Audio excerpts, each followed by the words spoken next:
I'm at the docks in Guilford, Connecticut. We're getting ready for Hurricane Irene.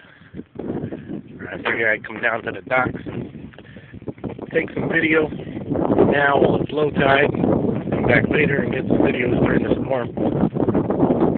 Said possibly the tide could rise 6 to 11 feet. Would have waves up to 15 feet high. I'm curious to see what it's going to look like later. Low tide right now.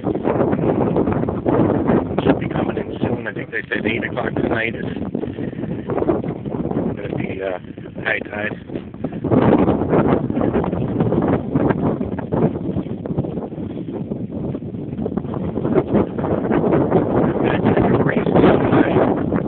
Not a whole lot will be underwater.